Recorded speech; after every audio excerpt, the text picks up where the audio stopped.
Our great-great-grand family immigrated from Le Havre, Sicily to NYC in the early 1900s. An immigrant ship, Seda di Torino, departed Palermo, Italy on March 1st, 1903. On that ship was Mercurio, 9 years old, Antonia, 11, Giacomo, 15, and their father, Giuseppe di Primo.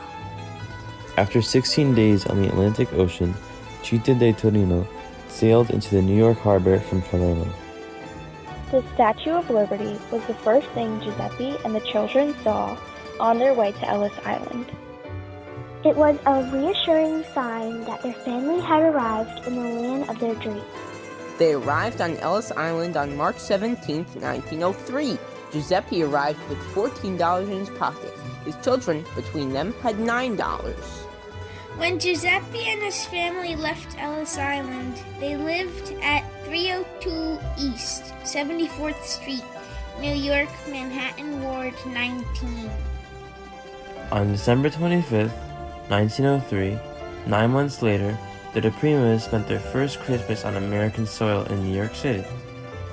When his daughter Antonia, known as Anna, turned 20 years old, 9 years after she arrived in America, she married Domenico Parisi, who was also from Sicily, on April 28, 1912. Domenico was 24. 8 months later, on December 25th, 1912, Dominic and Anna enjoyed their first Christmas together as husband and wife. Between the years of 1914 and 1926, Anna Parisi gave birth to 6 first-generation Sicilian-American children: Catherine, Rosaria, Josephine, Salvador, Lucia, and the youngest of them all, Joseph Parisi, who was named after his grandfather. They would be lovingly come to be known as the Gutenberg Six. Dominic Parisi was a barber. He opened a barbershop called Parisi in the apartment building he had built for his family on Bergen Line Avenue. Later, it became known as Parisi's House of Beauty. Anna and Dominic made the holidays special by making grand Thanksgiving dinners and holding elaborate Christmas parties. The family sang around an upright player piano that sat in the living room of their home. It was here, at 7008 Bergen Line Avenue, Gothenburg, New Jersey, where our abundant holiday family traditions began. At Christmas time, 18 grandchildren would sit in a circle around the living room near the Christmas tree in Gothenburg. The uncles would call out the names of all the children one by one, giving them presents.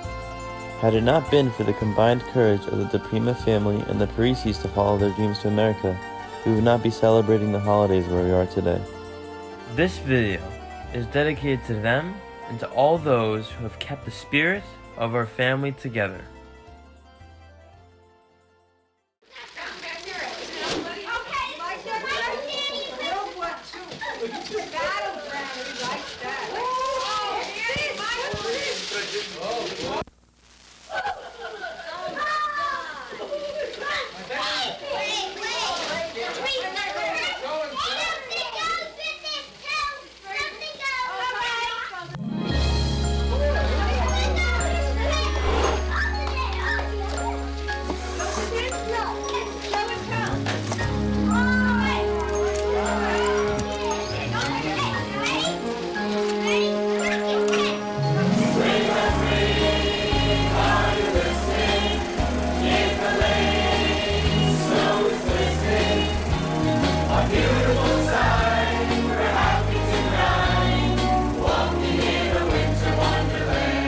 I think the whole family came over Christmas Day. I always remember Christmas Day. And then, I remember because your grandmother was living there when I was living in Gothenburg at the time. In fact, I think I got a piece of her furniture, and she was right there. And I believe the barbershop was right downstairs. I remember always eating. I remember the piano, and everyone sat around the piano and stuff like that. And it was one of those railroad apartments, so it was the front, and you had to walk all the way to the back, and there was a hallway down the back and rooms off to the side. I remember the back, the kitchen.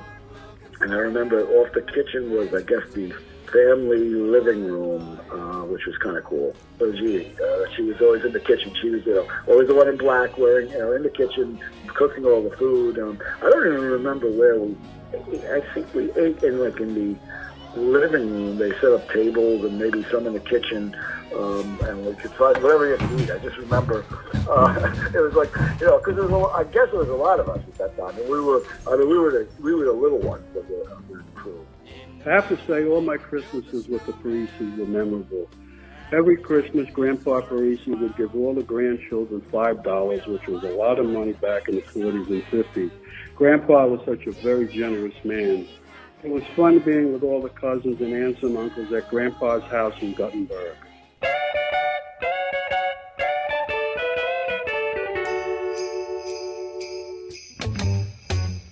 Jingle bell, jingle bell, jingle bell rock.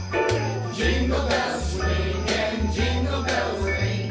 Snowing and blowing the bushels of fun. Now the jingle hop has begun. I guess there were about 7 of us at that time. And we were all up at my grandmother's house and my grandfather's house.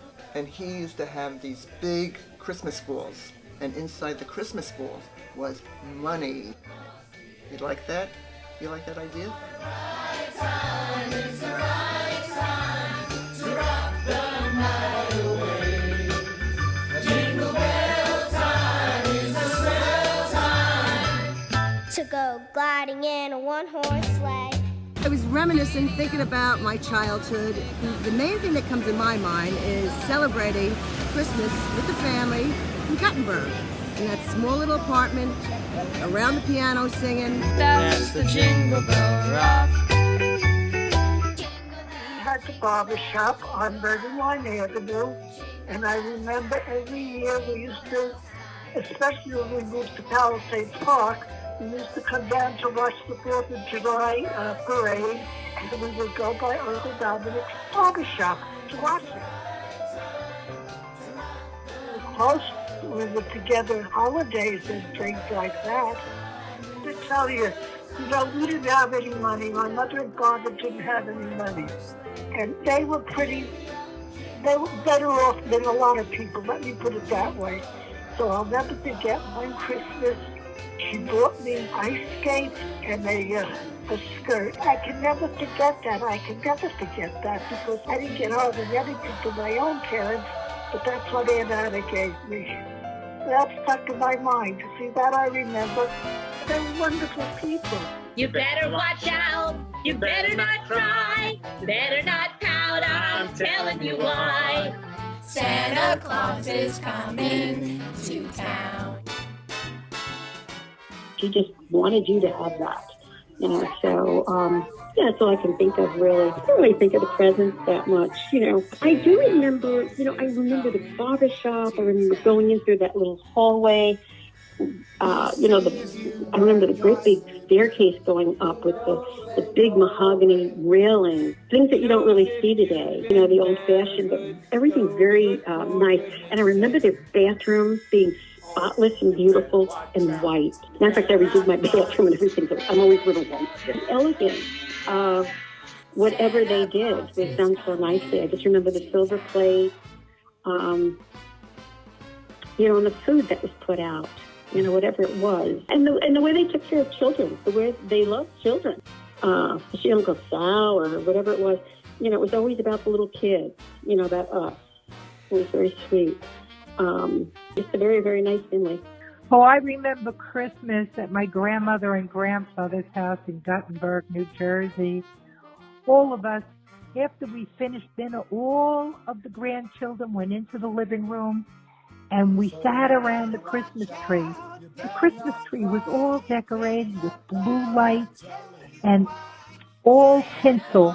And all the tinsel was hung so straight. Aunt Josephine always decorated that Christmas tree so beautifully.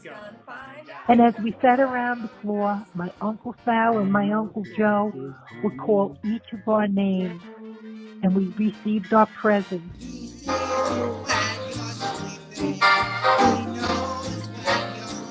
He knows if you've been bad or good, so you better be good for goodness sake. Oh, you better watch out.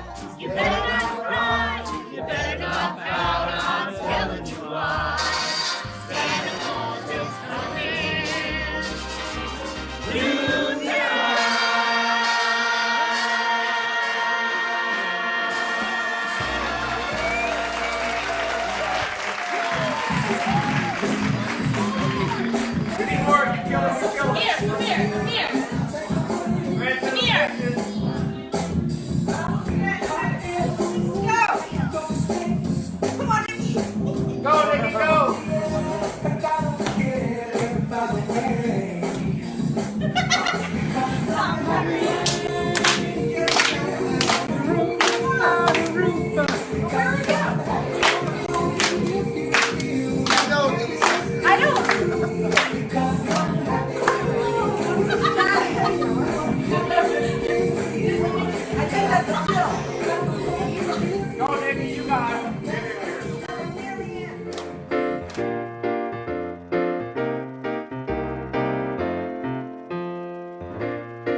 Have a holly jolly Christmas.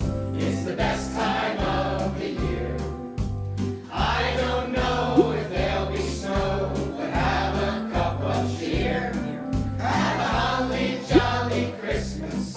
And when you walk down the street, say hello to friends you know and everyone you meet. Oh, oh, the mistletoe on where you can see. Somebody waits for you. Kiss him once for me. Have a holly jolly Christmas. And in case you didn't hear, oh by golly, have a holly jolly Christmas this year. Have a holly jolly Christmas. It's the best time of the year. All right, kids, what do you want for Christmas this year? Cameron! Sneakers. Devin! iPhone. Austin! Play troll truck and play spare. Charlie! Red Ryder BB gun. Ashley! Clothes. Spencer! Basketball. Tracy! A computer. Oh, oh, the mistletoe on where you can see. Somebody waits for you. Kiss her once for me. Have a holly jolly Christmas. And in case you didn't hear, oh by golly, have a holly jolly Christmas this year. All right.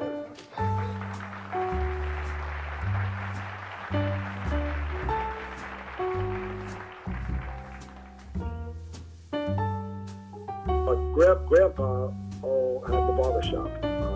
And after the war, my father came home and he was going to go and become a phys ed teacher. He was going to be a phys ed, or he was into sports and everything like that. Not as a sports player, but he always was into coaching and watching sports. So he was going to, I think, Rider College. I don't know if it was called Rider at the time.